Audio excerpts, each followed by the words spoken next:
Sheila Banorio, qué bueno que estás aquí en el chat conmigo hoy. Jaime Bello León, yo siempre encantada de chatear contigo. Es que el chatter somos nosotros dos. Sí. El chat no es más nadie. No, No, ¿verdad? esto es exclusivo. Bueno, invitamos ocasionalmente a profesores, a personas asociadas a la universidad.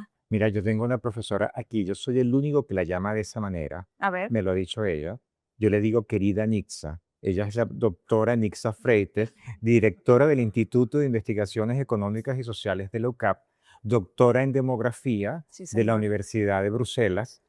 Bruselas, profe. De Lovaina, De Lovaina, perdón, en Bélgica. en Bélgica. Ajá. Ella en Chile hizo estudios de posgrado en el área de... En estudios sociales de la población, en el Centro Latinoamericano de Demografía de la CEPAL. Ajá. Y antes es licenciada de la UCB en geografía. Pero Sí. todo ese currículum abultado es para decir además que ella está a cargo del estudio de condiciones de vida que se ha convertido para nuestro país en uno de los insumos más confiables en estos últimos años para contar la realidad de los venezolanos. Así que es un gusto inmenso conversar con usted y además tener la oportunidad de hablar en un ambiente distinto, en un chat.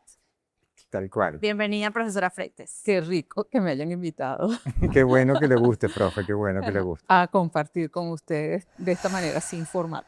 Tengo que decir que para nosotros los periodistas, la ENCOVI, la encuesta de condiciones de vida, es un instrumento valiosísimo. Estos últimos años yo creo que gran parte de la documentación de las historias del país se han alimentado o nutrido o tienen como punto de partida los hallazgos que ustedes eh, han presentado, producto de un estudio muy riguroso que además ha ido agregando eh, áreas de investigación. ¿Qué ha sido la coordinación de ENCOVI viendo las ediciones anteriores y lo que han podido hacer? Ha sido un gran reto, ha sido un gran reto. Nosotros habíamos participado en encuestas de condiciones de vida anteriores a esta etapa de ENCOVI, encuestas hechas por el Instituto Nacional de Estadística. Nosotros habíamos asesorado al Instituto Nacional de Estadística para la realización de encuestas sociales, así se llamó en su momento, en el año 91, en el año 92, 93, 98. Eso fue un proyecto con el Banco Mundial. Entonces teníamos esa experiencia de trabajar en el levantamiento de información en los hogares, recabando información sobre distintos aspectos relacionados con el bienestar, en una función que a mí me hubiera gustado que nunca se cesara, que es desde la academia apoyando a la institucionalidad pública en la realización de levantamientos de información con mejor calidad, que pudieran dar cuenta de datos que ayudaran a hacer seguimiento. En aquel momento teníamos la crisis de los 90 y había que hacer seguimiento al impacto de las medidas de ajuste, el plan de ajuste económico que se estaba tomando para superación de la pobreza con gran impacto sobre la población. Y luego nuestras vinculaciones con el Instituto Nacional de Estadística y en general con las instituciones públicas que tenían alguna responsabilidad en el levantamiento de información o el desarrollo de programas sociales, pues se fueron cerrando y el gobierno fue levantando un cerco informativo que nos dejó desprovisto de los insumos que ustedes, así como ustedes necesitan de esa data para cubrir los distintos temas, nosotros para nuestras investigaciones. Y así en el 2014, pues le planteábamos al padre Virtuoso que nos estábamos quedando. En el 2013, cuando hicimos la encuesta nacional de juventud, le decíamos, padre, ya hicimos la encuesta, ahora, ¿qué vamos a hacer? Porque nos estamos quedando sin información. Y un día me llama y me dice, Anitza, ¿será que podemos hacer algo parecido a lo que ustedes hicieron en el pasado de levantar información sobre las condiciones de vida? Y digo, bueno, padre, sí, se necesita, son recursos. Bueno, tenemos algo por aquí, era con el plan de trabajo con la Fundación Konrad Adenauer. Tenemos por aquí unos recursos, vamos a hablar sobre eso. Y se hizo una encuesta muy modesta, 1.400 hogares, y con un cuestionario muy pequeño, alrededor de unas 100, 120 preguntas, y en aquel momento se invitó a profesores de la Universidad Central y de la Universidad Simón Bolívar a que se unieran a nosotros para desarrollar ese proyecto. Pero el financiamiento en ese periodo 2014-2018 realmente fue un trabajo del padre virtuoso el ver de dónde se sacaban esos reales para ir haciendo para darle continuidad al proyecto. Nosotros no pensamos que después del 2014 iba a venir la 2015 y después la 2016.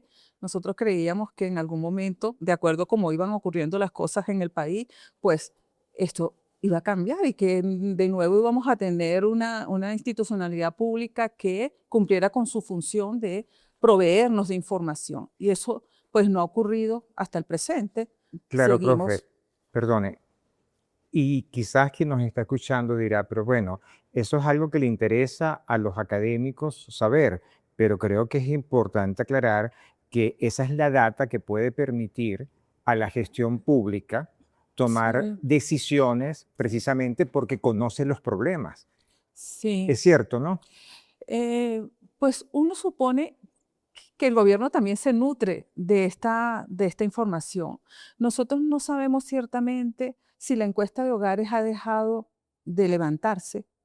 Em, Sabemos que, por ejemplo, la CEPAL, que tiene un portal estadístico que es alimentado con las encuestas de hogares de los países de la región, desde el 2014 no tiene más encuestas de hogares sobre Venezuela. Uno supondría que si no la tiene la CEPAL, si no la tiene ninguna otra agencia del sistema de Naciones Unidas, es porque no se está levantando Ujú. la encuesta de hogares. Pero realmente no sabemos si lo están haciendo o no lo están haciendo y lo mantienen resguardada. Lo que uno sabe desde afuera es que la institución quedó desmantelada. Muchas de sus competencias fueron asumidas por el Ministerio de Planificación. Por ejemplo, lo que tenía que ver con el levantamiento del censo lo asumió el Ministerio de Planificación, cosa insólita, porque Sí. el INE tradicionalmente ha sido el responsable de un proyecto tan grande y tan importante para cualquier país como la realización de un censo.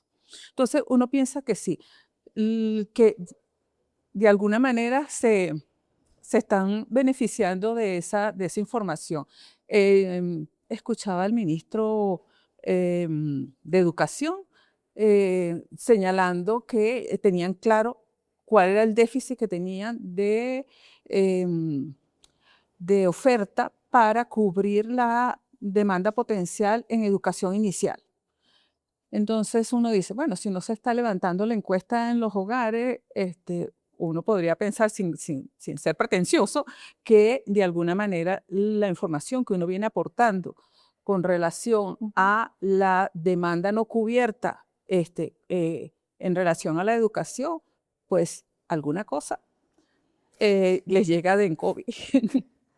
Profe, yo le he escuchado a usted mencionar que una de las cosas que le da más satisfacción con este trabajo del ENCOVI es que ustedes tienen unos registros tomados desde el año 2014 que han sido Ujú. consecutivos hasta el 2025 y en este momento entiendo que están preparando el trabajo de campo para la del 2026 y eso Sí, le permite a ustedes poder hacer un análisis y comparaciones con sí, elementos muy confiables. sí, ¿Cuáles son esos hallazgos? Me imagino que sería la pregunta, sí, Lila. sí. ¿Cuáles serían los hallazgos, por ejemplo, en el campo de la educación? Fíjense, nosotros hemos incluido en ENCOVI preguntas, y hemos sido cuidadosos con eso, preguntas que han sido utilizadas, por ejemplo, siguiendo con el tema educativo, y lo podemos mencionar igual para el tema de salud o de empleo, utilizando preguntas que son las recomendadas por el sistema de Naciones Unidas para que las utilicen todos los países para que nos podamos comparar. Claro, Porque Ujú. de qué sirve que nosotros aprovecháramos este proyecto de ENCOVI para incluir preguntas que no nos permitiesen compararnos en el tiempo con nosotros mismos y con los otros países para ver cómo estamos. Entonces hemos sido cuidadosos en ese sentido y las preguntas nos permiten eso que he señalado, vernos en retrospectiva, bueno, cómo Ujú. estamos cuando teníamos data, cómo estábamos y cómo estamos ahora y cómo estamos con respecto a los otros países. Y vernos en en este periodo de 10 años, que no es poca cosa, Sí.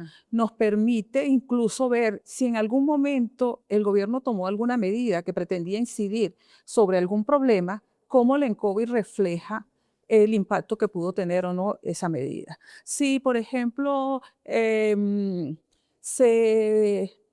el 2022 empiezan a darse señales de recuperación económica una vez que se desmonta todo el sistema de controles que teníamos, de precio, de tipo de cambio, y empieza a haber como más control sobre la situación de hiperinflación que teníamos. Uno esperaría que hubiese un repunte de nivel de actividad. Y eso se dio, pero se dio tímidamente. ¿Y cómo lo podemos entonces determinar? Porque tenemos la serie completa Claro. Claro. del nivel de actividad. Y vemos que en el 2022 hubo un remonte del nivel de actividad, de la participación de la población en la actividad económica, pero también veníamos de una baja que fue por la pandemia. Entonces, ese repunte, ¿hasta dónde fue? ¿Producto de esa reactivación económica o hasta dónde fue producto de que, bueno, salimos de nuestras casas y había que hacer algo para generar ingresos para la economía familiar? Todo eso nos lo permite el hecho de tener una serie consecutiva de mediciones hechas de la misma manera. Y podemos ver, mencionando el mismo indicador del nivel de actividad, cómo estamos con otros países de la región. Y lo podemos ver igual en el mismo periodo de tiempo, cómo otros países de la región están por encima de nosotros sistemáticamente en su nivel de actividad. Y aún con estos repuntes que se hicieron después de la pandemia, no alcanzamos el nivel promedio de América Latina. Pero además, Jaime, es interesante ver cómo se han incluido temas de los que quizás en medio de las circunstancias en las que estamos viviendo se habla poco, pero nos permite compararnos con la región. Temas que tienen que ver, por ejemplo, con inclusión de mujeres, brecha salarial. Gracias a COVID hay un número que te permite ver la brecha salarial entre hombres y mujeres en nuestro país. Y esos son datos que deberían ser insumos para tomar políticas públicas y poder garantizar la inclusión de mujeres en puestos de trabajo o equiparar las cargas de cuidado de los familiares. ¿Qué otras cosas han ido tomando quizás de los temas de discusión globales para poder ponerlos sobre el tapete en Venezuela?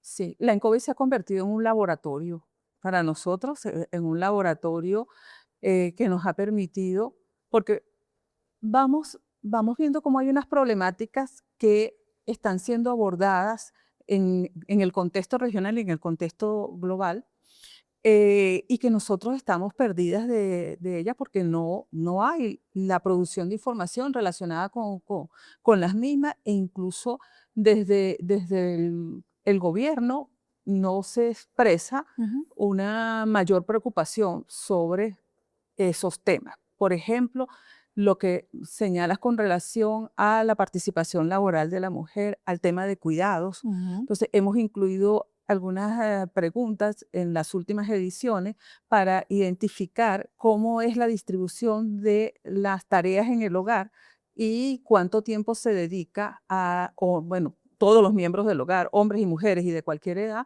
a las distintas tareas. Hemos registrado también cómo es el proceso de acompañamiento pedagógico de los niños en el hogar. ¿Quién acompaña las tareas? Entonces, el 70% del acompañamiento lo realizan mujeres y en esa responsabilidad dedican cierta cantidad de horas. Entonces, las horas dedicadas a atender a los hijos, las horas dedicadas a atender a alguna persona mayor o con alguna discapacidad.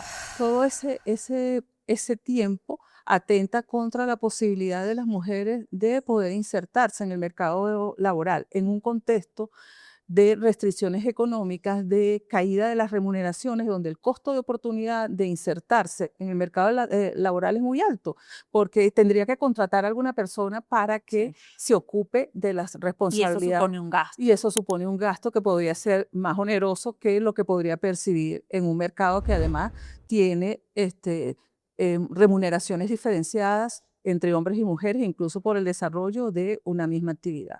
Entonces, eso nos los ha permitido la ENCOVI ensayar, explorar un poco con muy poquitas preguntas, mientras que uno ve en otros países, por ejemplo, México hace encuestas dedicadas nada más a ese tema, le llaman encuestas de relaciones en el hogar, donde investiga no solamente el tema de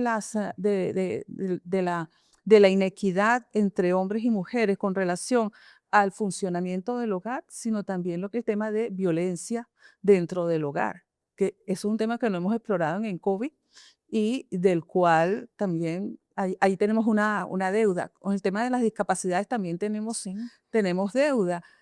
Incluimos en la 2024 y la 2025 preguntas para identificar qué tipo de dificultades presenta la población venezolana y qué tipo de ayudas necesita con relación a la atención de esa dificultad visual, auditiva, motora. Em, Vemos en la región que se está trabajando en la formulación de políticas de Estado, que no es solamente una política de un gobierno, sino políticas que incluyan la participación de los distintos sectores de la sociedad civil y que tengan continuidad en el tiempo independientemente de los gobiernos que pasen. Ujú. Y nosotros, ¿verdad que estamos muy lejos, muy lejos de los avances que vamos viendo en otros países? Entonces, con el COVID lo que estamos tratando es de no quedar tan atrás en la exploración sobre estas problemáticas para que en algún momento en que las cosas cambien, poder tener algunos elementos que sean orientadores de lo que se pueda hacer. Venezuela no ha presentado a lo largo de los años que siguieron después del 2015, cuando se aprueba la Agenda 2030, que se establecen los Objetivos de Desarrollo Sostenible, Ujú. los países debían presentar informes voluntarios sobre el monitoreo del cumplimiento de esos objetivos. Venezuela suscribió la Agenda 2030, pero no ha presentado ningún informe para decir cómo ¿Cómo vamos nosotros vamos? cumpliendo esos objetivos. Claro. Profe, y una pregunta. Esa encuesta, la ENCOVI, ¿quién la puede consultar y cómo la pueden consultar? ¿Hay que pagar? ¿Hay que escribirle a usted? ¿O o eso es una información pública?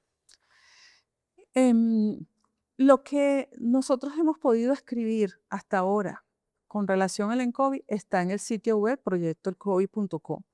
Ahí están publicados los primeros 4 libros que pudimos sacar, están colgados allí, están colgadas todas las presentaciones, donde dice ediciones en COVID, las despliega y año a año están todas las presentaciones, documento técnico, los cuestionarios. Con los microdatos no están en línea. Los microdatos hay que escribir para hacer una solicitud de los mismos Ujú. y no están disponibles todos los años, porque en algunos casos quien financia es propietario, tiene la propiedad intelectual sobre los datos. Entonces ahí, cuando la persona que requiera la información escriba, pues ahí se le puede informar cuáles son los años que no están disponibles. Mira, antes de seguir hablando con la profe, Ujú. yo te voy a decir algo. A ver. Yo recuerdo cuando yo entré a trabajar en LOCAP, una de las primeras cosas que me tocó organizar fue una rueda de prensa para que los periodistas conocieran la presentación de ese año de la ENCOVI. Y yo no conocía la ENCOVI en ese momento, claro, estoy hablando del año 2016. Entonces, por supuesto, antes de yo prepararme, de organizar eso, me preparé, leí todo el Ujú. material que tenía, etcétera, y tuve el privilegio de poder entrevistar algunos de los investigadores y yo me di cuenta que eso era una labor Así titánica, es. que detrás de eso hay un esfuerzo brutal, el padre virtuoso consiguiendo los recursos, la profesora Nixa coordinando un equipo, además en ese momento eran varias universidades, pero además luego el reto en las diferentes regiones del país que tienes que tener unos mecanismos Sí. para poder llegarle a la gente y hacerle la entrevista. Es que, Jaime, yo lo veo como un faro de luz en medio de la oscuridad, porque no se nos puede olvidar que nosotros hemos vivido los últimos años en medio de la opacidad. La opacidad ha sido la norma. Sí. eh, Desde el punto de vista periodístico lo padecemos para contar el país, el cierre de la oficina del CICPC, el departamento de prensa, que daba las cifras, cosas como la tasa de mortalidad o las noticias de los crímenes en Venezuela, empezaron a hacerse por el registro informal de los periodistas afuera de la morgue. Y eso deja un subregistro tremendo. Sí, qué bueno que tocan todos esos elementos, porque con relación a lo que señala Jaime sobre el reto que significa en COVID en términos de coordinación, Ujú.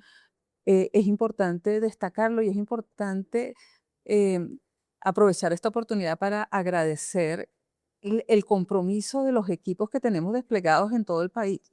Nosotros tenemos 36 equipos desplegados en todo el país, con más de 130 personas que año a año asumen esta responsabilidad de levantar la ENCOVI en los estados que le corresponde. Gente que al momento de que se presenta la ENCOVI sienten identificados con los resultados que estamos presentando porque se sienten que contribuyeron a que se generase esa información. Gente que les toca enfrentar situaciones duras cuando llegan a ciertas comunidades donde hay control de territorio por ciertos factores políticos, cuando llegan a territorios donde hay grupos irregulares que, como en las zonas fronterizas, que controlan el territorio, cómo tienen claro cuál es el papel que les corresponde. No es confrontacional, tienen que preservar su vida en primer lugar, si se tienen que retirar, o sea, hay todo un protocolo de seguridad que han incorporado y que hasta el momento no tenemos nada que lamentar. La pérdida de uno que otro equipo, que realmente en 10 años ha sido poco lo que hemos perdido en términos de dispositivos y sobre todo no tenemos nada que lamentar en términos de seguridad personal. Eso ha sido una gran ventaja el poder contar con esos equipos que se sienten comprometidos con lo que están haciendo. Ahora, la academia, usted lo dice, pasa en otras partes del mundo y lo hacían en el pasado, una colaboración por todo el rigor de investigación que hay y aportar. Pero me parece que puede ser atípico que la academia sustituya el rol que le corresponde al Estado de dar esta información. ¿Cuál es la experiencia cuando lo comparan con otras universidades, lo comparten con la región de lo que han hecho? Fíjate, nosotros a lo largo de la historia del instituto, que son 70 años que tiene de vida el Instituto de Investigaciones Económicas y Sociales, fue el primer instituto que que se creó en una universidad que también estaba recién puesta en funcionamiento. Desde el momento en que se empiezan las funciones de investigación en el instituto, está muy vinculada con los requerimientos de la administración pública, de una administración pública de un periodo democrático naciente que estaba desarrollando una estructura de institucionalidad pública y que requería de información para el desarrollo. Recordemos que estaban los primeros planes de la nación, entonces para el desarrollo de esos planes de la nación. Y allí nosotros, los equipos que estaban en la universidad en aquel momento, desarrollaron trabajos que permitieron dar insumos, por ejemplo, para el Ministerio de Agricultura y Cría. Ya se habían hecho aquí trabajos sobre el desarrollo rural, sobre proyecciones de la población para áreas urbanas y áreas rurales. Eso no lo tenía el incipiente Instituto de Estadística de aquel momento, porque no tenía el carácter de instituto, era una unidad de población dentro del Ministerio de Fomento. Entonces no tenía las capacidades para aportar esas informaciones y desde la universidad hubo proyectos y ahí también hubo financiamiento externo. Nosotros recibimos fondos de la Fundación Ford, de la Fundación Rockefeller, que ayudaron para el desarrollo de estas investigaciones, para financiar a profesores también que fueron a hacer posgrado fuera del país y que después regresaron a la universidad con mayores capacidades. Fíjate, tengo información, valídemelo o no, profesora, corríjame por favor con toda libertad si estoy diciendo algo que no es correcto. La ENCOVI ha sido tan exitosa que, por ejemplo, el gobierno de Panamá contrató a la ENCOVI para que la ENCOVI le ayude a levantar data en Panamá. Y tengo entendido que hay otros países de Centroamérica interesados. ¿Es cierto, profe? Sí, sí. Bueno, eso es un reconocimiento al rigor, pues sí. y al trabajo que han hecho. Absolutamente. Eso tiene que llenarnos de mucho orgullo. Nos llena de orgullo, sí. Porque Panamá no es un caso similar a nosotros en cuanto a que no tiene un sistema estadístico nacional público. Ellos lo tienen, pero reconocen que la información que aporta el ENCOVI puede enriquecer su sistema de información pública. Y en el caso, en este acuerdo que llegamos, en el marco de un convenio que se suscribió entre la Universidad Católica Andrés Bello y la Universidad Santa María la Antigua de Panamá, que llevó a la creación de una fundación, de un instituto de investigaciones económicas y sociales allá. Pues digamos que el proyecto bandera que se ha hecho en el marco de de ese convenio entre las dos universidades fue la ENCOVI Panamá.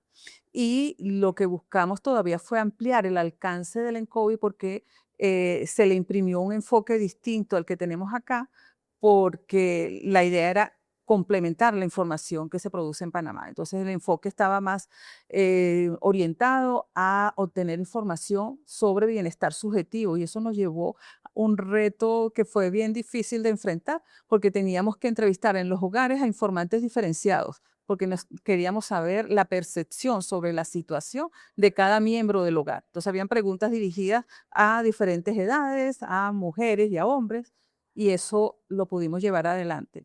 Y con mucha satisfacción por parte del gobierno de Panamá que está utilizando esa data que se levantó para incorporarla en los planes de este nuevo gobierno que está en funciones. Qué maravilla. Nosotros tenemos que cerrar este chat, pero yo antes quiero recordar que hemos conversado hoy con la profesora Nixa Freites, a quien yo le digo querida Nixa, y que además soy el único, Nixa, que te dice así. Eres el único. Eres el único. Y me da mucha alegría que se haya llevado a cabo esta conversación. Ella tiene una agenda súper ocupada, Sí. siempre está viajando, porque claro, se tiene que ocupar de todas esas cosas, pero le agradezco de todo corazón que nos haya recibido y que haya querido conversar con nosotros. Y recordarles que todas las presentaciones de las ediciones anteriores de ENCOVI están disponibles en proyectoencovi.com. Y nos despedimos, Anixa, gracias. Gracias a profe. ustedes. Resultó corto al final. Queridos amigos, esto ha sido otro chat con Lila Vanorio. Y Jaime Bello León.